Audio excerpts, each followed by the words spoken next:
Well, hello there everybody. This is Agrippa Maxenius coming at you with another tutorial.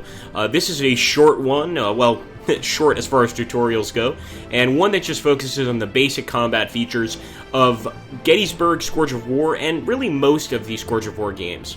I'm going to go ahead and show you guys some basic stuff. For a newbie, for somebody that's new to the series that just wants to have fun, wants to learn things, I'm going to show you what to do. So first of all, we're going to go here to Gettysburg Scenarios. Now, depending on what game you have, I have every single expansion, so I've got a ton of battles I can play. You can choose from a lot of different things. I suggest something that's a little bit smaller.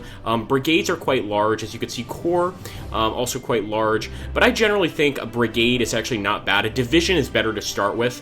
But we might actually go ahead and just try to show you with the brigade. So we're going to take a brigade. This is a little bit larger than what I would recommend, but we'll take a look, and hopefully you guys can figure out the way the battle works and the way the game works. Here we go. So guys, I actually decided to take a Corps, make it a little more difficult, and make it a little more interesting for you guys so that you can see the specific way the battle works.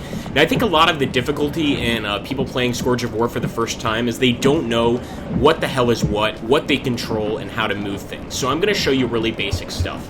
Now, if we take a look over here, all of these units with a tiny eagle over them, this tiny silver eagle, are under our control. This is how we know they're under our control. If we want to move these units individually, we simply click the flag, left click, and we right click somewhere along the map where we want the unit to go. However, if we want to move these units correctly, the way an army would move, we want to go ahead and take the brigadier general associated with commanding this brigade, and we're going to go ahead, and we see the rebels ahead of us. We know we have to take the position ahead of us, or defend the position, rather, as we see the shield here. But we're going to move up here, and I'm going to right-click. Sorry, let's try that again. Now, this is where things get a little interesting. I'm going to right-click, and first thing I want to do is actually hit a line, and now my men will start moving into formation. So just right-clicking alone will not do anything, okay? You've really got to hit that line. You've got to set up the formation, and then you want to left-click, and this way you'll move forward. And actually, sorry, do not right-click, left-click. Again, I'm going to make a few mistakes myself, but this is very simple stuff. So now my brigade is going to move forward on a designated pattern, and they're going to go ahead and set up there the way the general thinks it best for them to move. As you can see, as he moves forward, the army will move forward with him.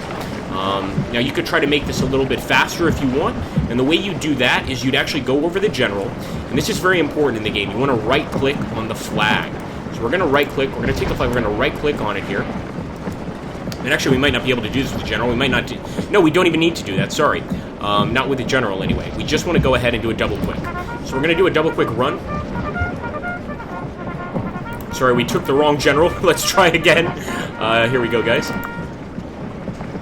And once again, as you can see now, the brigades are forming, and they are following my orders. Now, this is how you get people to follow. So you select the general, and this is actually the major general of 3 brigades. We could have individually selected the generals 1, 2, 3, and moved these brigades individually. But in this case, we decided to move entire brigades. Now, let's say you just want to move one brigade. Let's say you want to take Brigadier General David Russell and do something different with him. Well, you're just going to select him, and you're going to go ahead and follow the same steps. So we're going to select over here. And as you can see, double-click to make sure your men know you want to go there, and go ahead, select a new formation, just to make sure that you know that your guys are moving where you want them to. Now, there does come a point in the game where you're going to want to use individual units, where you're not going to necessarily want to follow the command structure. And at any point in the game, you could take a group of units here, left-click on them, as you can see here, just a regular group, the 95th Pennsylvania, we own them, and we right-click over here, left-click over here, excuse me. I always confuse the left and right click. It's always left click. And we left click over here, and of course we're going to command them separately. So we could change their formation, we could change their movement speed using these buttons on the lower right corner. We could change their orders, etc. But I would not get into orders, and I'm not going to get into orders this particular battle, because that is a much more complex tutorial, and something that I think we need to prepare for first. So let's not get on that right yet, but we will eventually get there.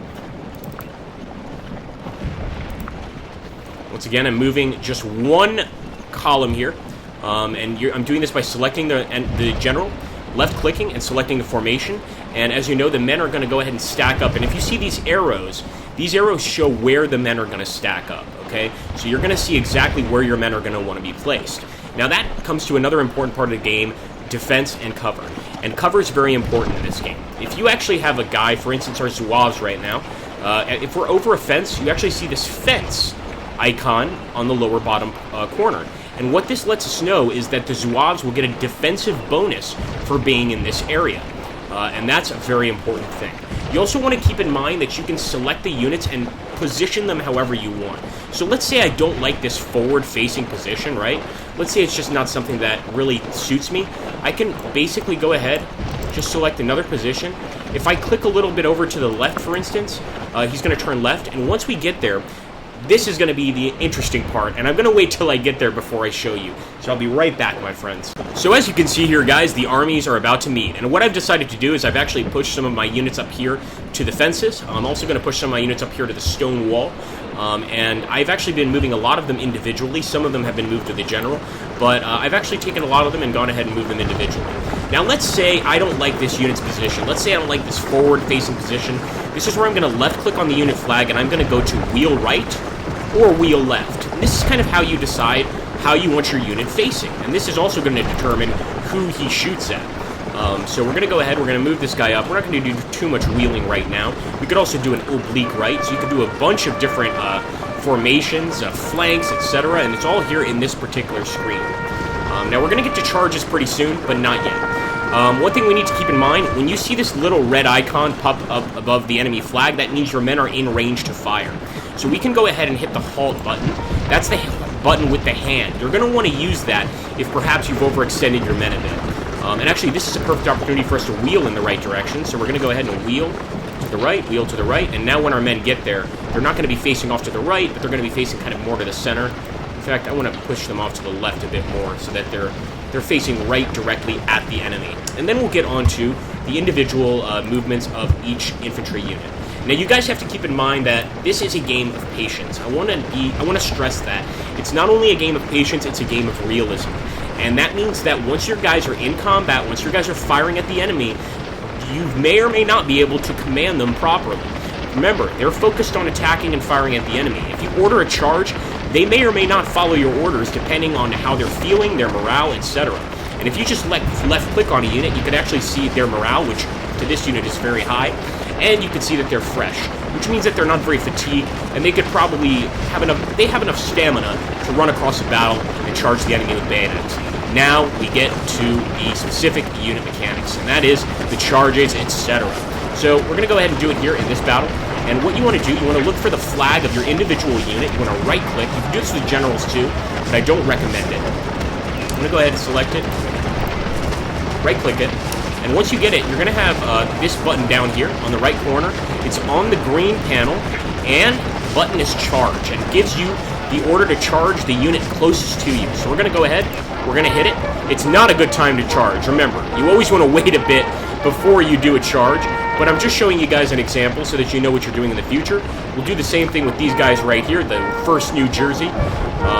My friend Hipsecretail will not be happy that we're sending them into the fray in this way. So keep in mind, I think I've shown you most of the basics to movement, etc. If you guys have any more questions, you can let me know down below, but I think this covers how to get into the game and how to start having fun. Now, I would suggest I can make a separate tutorial on how to play well.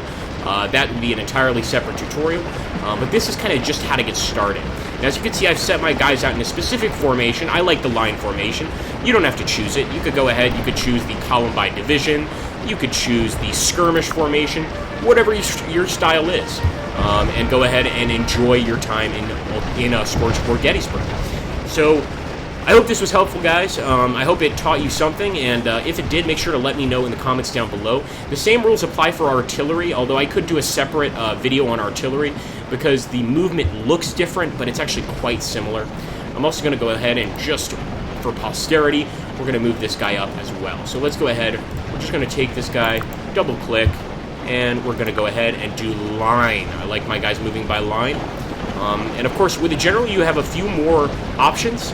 Line with reserves, etc., than you would just taking single units. So that's one of the reasons to always prioritize generals. Another thing to keep in mind is keep your generals behind the line. The last thing you need is a dead general, so keep them behind the guys that are shooting here, and everything should go pretty well.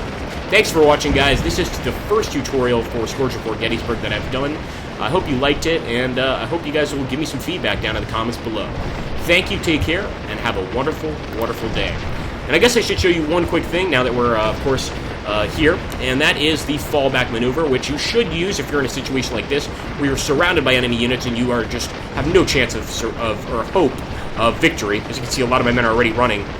You want to go to the same place where you would go for the charge, and the downward button is either retreat or fall back.